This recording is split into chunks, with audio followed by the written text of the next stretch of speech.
Hello there, my lovelies. Today we're going to read Last Stop on Market Street. Words by Matt de la Peña and pictures by Christian Robinson. Last Stop on Market Street.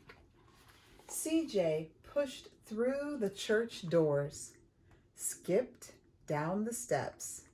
The outside air smelled like freedom, but also smelled like rain, which freckled CJ's shirt and dripped down his nose. He ducked under his Nana's umbrella, saying, "How come we gotta wait for the bus in this all wet?" "Trees get thirsty too," his Nana told him. "Don't you see that big one drinking through a straw?" CJ looked for a long time, but never saw a straw. From the bus stop, he watched water pool on the flower petals, watched rain patter against the windshield of a nearby car. His friend Colby climbed in, gave CJ a wave, and drove off with his dad. "Nana, how come we don't got a car?"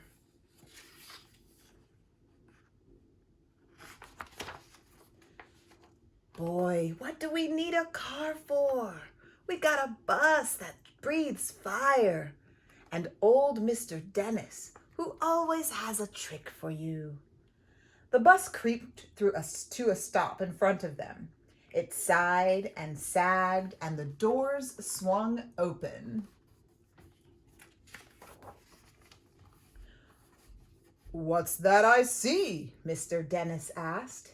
He pulled a coin from behind CJ's ear, placed it in his palm, and Nana laughed her deep laugh and pushed CJ along. They sat right up front. The man across the way was tuning a guitar. An old woman with curlers had butterflies in a jar. Nana gave everyone a great big smile and a "good afternoon."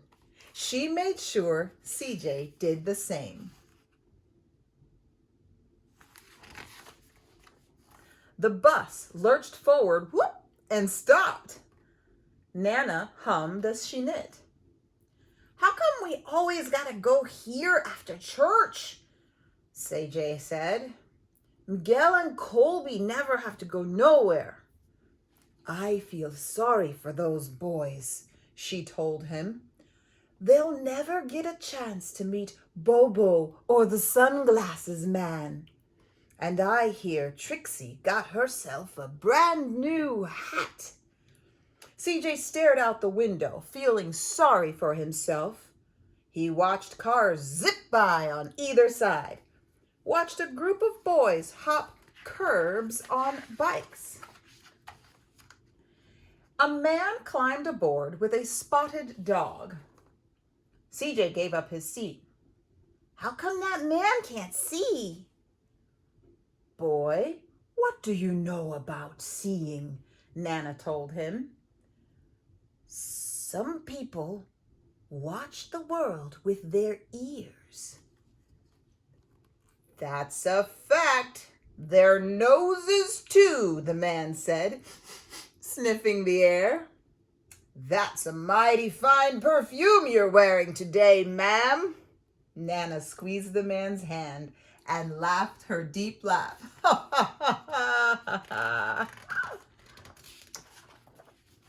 Two older boys got on next.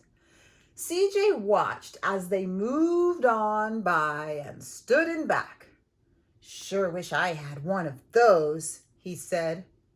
Nana sat down her knitting. "What for? You've got the real thing sitting across from you. Why don't you ask the man if he'll play us a song?" CJ didn't have to. The guitar player was already plucking strings and beginning to sing. "To feel the magic of music," the blind man whispered, "I like to close my eyes." Nana closed hers too. So did CJ and the spotted dog. And in the darkness, the rhythm lifted CJ out of the bus, out of the busy city. He saw sunset colors swirling over crashing waves, saw a family of hawks slicing through the sky, saw an old woman's butterflies dancing free in the light of the moon. CJ's chest grew full and he was lost in the sound, and the sound gave him the feeling of magic. The song ended and CJ opened his eyes. Everyone on the bus clapped, even the boys in the back. Nana glanced at the coin in CJ's palm. CJ dropped it in the man's hat. "Last stop on Market Street," Mr. Dennis called.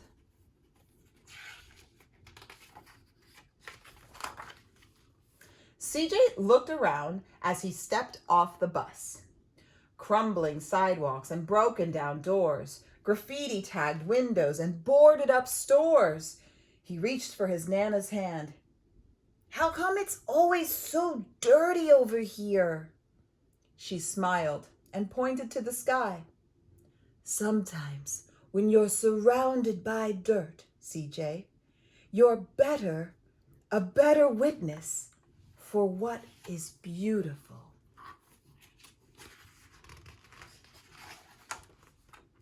CJ saw the perfect rainbow arcing over their soup kitchen.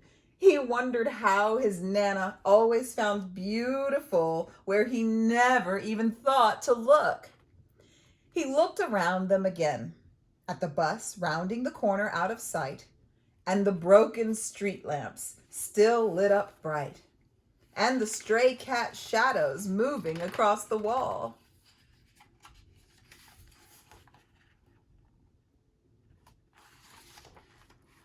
When he spotted their familiar faces in the window, he said, "I'm glad we came."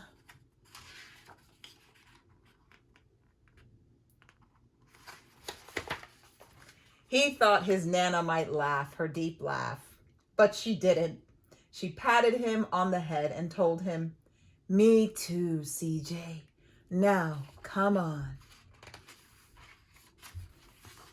See, they are in the soup kitchen, feeding all the people.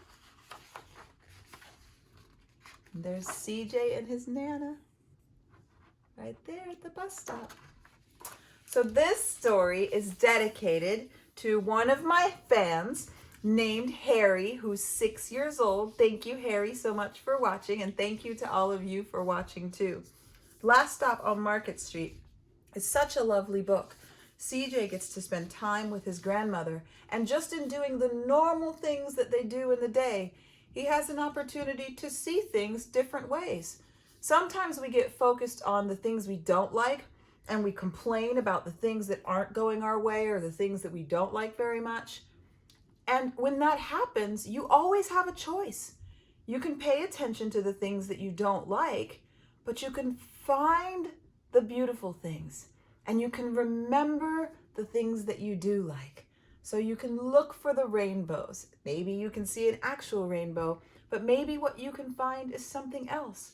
Maybe you can think about the toys that you love, or the people that you love, or the friends that you have, or the books that you love, or maybe the stuffed animals. So there's always going to be things that we don't like and things that we don't enjoy. But if you look closely enough and you look hard enough, you'll always be able to find something to be thankful for. You'll always be able to find something beautiful. And so instead of spending time thinking about what we don't like, we can decide to spend time thinking about what we do like. Because when you think about things you don't like, it's like, you get cranky and you don't feel good. But when you think about the things you do like, it makes you so happy. And I bet you when you're happy, the people around you can sometimes get happy too. So we can make happy feelings in ourselves, and we can make happy feelings for the people around us when we're thankful for the things that we have and the things that we know and the things that we love. So I hope that you go forward and have a wonderful day, and I hope you find the beautiful things even when you aren't looking for them.